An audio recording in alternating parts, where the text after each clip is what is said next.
Bonjour à toutes et à tous, aujourd'hui petit tuto sur le mode réflexe en mode manuel, ça veut rien dire. Bonjour. Bonjour à toutes et à tous, aujourd'hui petit tuto sur le mode manuel, donc en mode vidéo, sur les réflexes, les hybrides et tous les appareils qui possèdent un mode manuel. Je vous explique tout ça, c'est parti.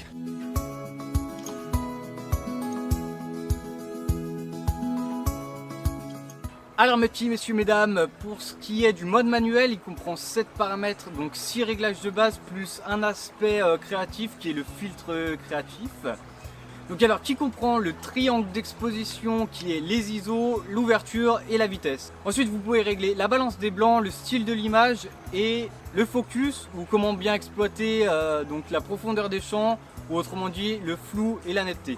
Donc une fois qu'on connaît tous ces réglages de base, je vais rentrer un peu plus dans les détails, c'est parti. J'ai pas de retour vidéo. Donc alors tout premier point qu'on va pouvoir venir régler, c'est dans le triangle d'exposition, donc le diaphragme, autrement dit l'ouverture. C'est ce qui va gérer donc la quantité de lumière qui va accéder au capteur. Tout simplement, plus le diaphragme va être ouvert, plus il va laisser passer de lumière qui va accéder au capteur. Et à l'inverse, plus il sera fermé, moins de lumière va accéder au capteur. Donc dans les deux cas, ça va être très important de régler la quantité de lumière qui va arriver dans l'appareil. Parce que s'il y a trop de lumière, donc trop d'informations, et il va mettre un pixel blanc. Et s'il n'y a pas assez de lumière, donc pas d'infos, on va être sous-exposé, il va mettre un pixel noir. Et dans les deux cas, c'est rattrapable au montage. Donc ici, comme vous pouvez voir, j'ai fermé mon diaphragme au maximum et il n'y a pas assez de lumière qui arrive à mon capteur et l'image est sous-exposée. Donc ici dans le cas contraire, mon diaphragme est ouvert à fond avec un peu plus d'ISO, donc on peut voir que mon image est totalement surexposée. Ensuite, deuxième point, là où ça devient un peu plus compliqué, c'est que le diaphragme va aussi jouer sur la profondeur de champ. C'est-à-dire que plus il va être ouvert, plus il y aura de lumière, mais plus la profondeur de champ sera courte. Une faible profondeur de champ, et à l'inverse, plus le diaphragme sera fermé, moins il y aura de lumière, mais plus la profondeur de champ sera grande. Donc ça, c'est deux phrases importantes à retenir.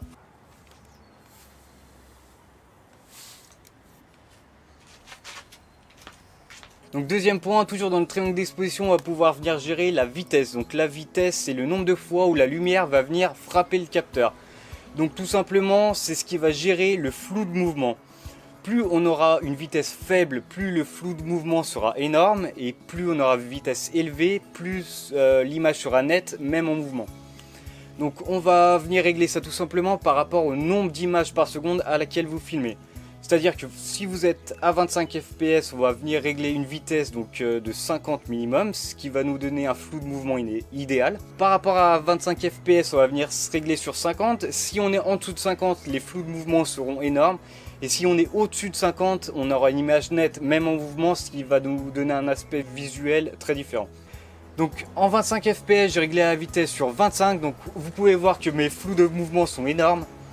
Toujours à 25 fps, sauf que la vitesse je l'ai réglée sur 400 et vous pouvez voir que la netteté, le flou de mouvement n'est plus du tout là. Ici j'ai encore augmenté la vitesse, je me suis mis à 1/4 millième et on peut clairement voir qu'en ralentissant le film, toutes les images sont nettes, même en mouvement.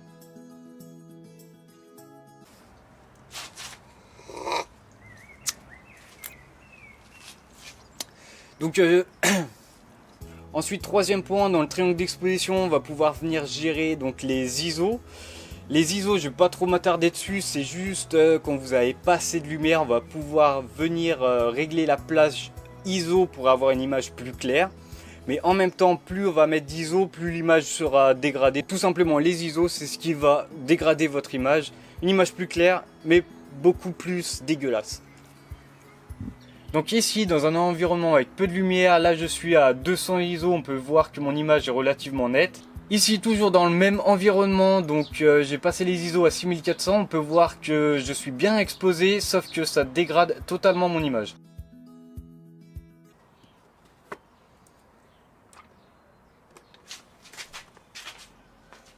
Quatrième point, on va pouvoir venir régler la balance des blancs. Donc la balance des blancs se calcule en degrés Kelvin. Je vous mets le barème juste ici, positionné de cette manière-ci sur le côté. Donc on va venir régler la balance des blancs par rapport à la source lumineuse qui éclaire notre scène ou notre sujet. Tout simplement, donc je vais vous donner un exemple très simple. Si la source lumineuse est un feu de camp ou une bougie, donc on va avoir des couleurs très rouges, orangées, très chaudes, on va venir régler la balance des blancs sur 2000-3000, donc en bas. Et si au contraire on a ciel dégagé avec un grand soleil, on a besoin de régler la balance des blancs sur 9-10 000 tout en haut dans les bleus, couleurs très froides, très bleutées.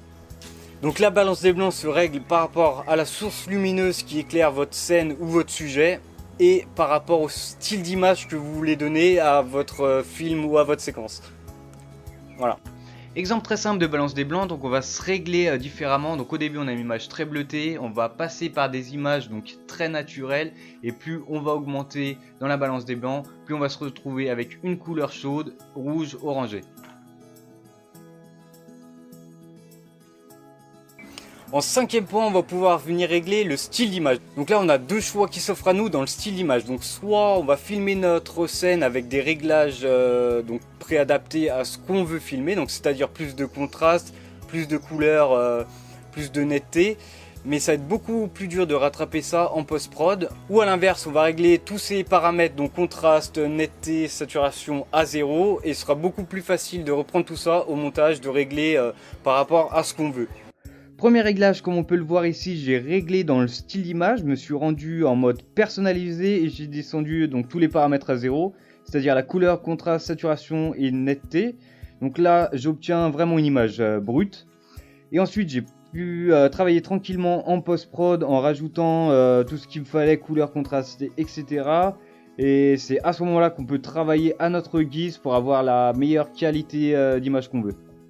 Donc ici, deuxième réglage dans le style d'image. Donc là, j'ai volontairement abusé donc en rajoutant un peu plus de contraste, un peu plus de couleur.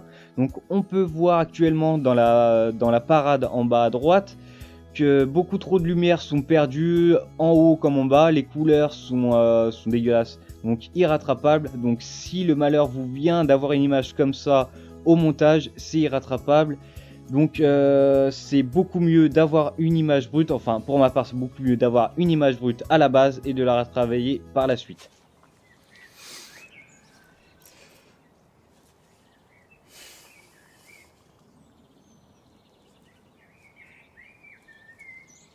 Donc voilà, j'espère que cette vidéo vous aura plu, en tout cas que vous ayez appris 2-3 trucs sur le mode manuel. Donc si vous le souhaitez et si la vidéo vous a plu, laissez un petit pouce bleu ou un commentaire, ça me permet d'être bien référencé. Donc je vais aussi mettre un planning en place et sortir une nouvelle vidéo tous les vendredis soirs. Donc dites-moi ce que vous en avez pensé en commentaire, ça ne coûte rien. En ce qui concerne ma vidéo pour le projet du tour du monde, je vais le faire, ça ne devrait pas tarder, j'ai pas envie de me prendre la tête pour ça, c'est le projet d'une vie, si ça doit se faire dans 10 ans, ça se fera dans 10 ans. Je me prends pas la tête, c'est juste que pour l'instant, c'est pas le moment de partir, je partirai quand ce sera le bon moment. Voilà, au revoir.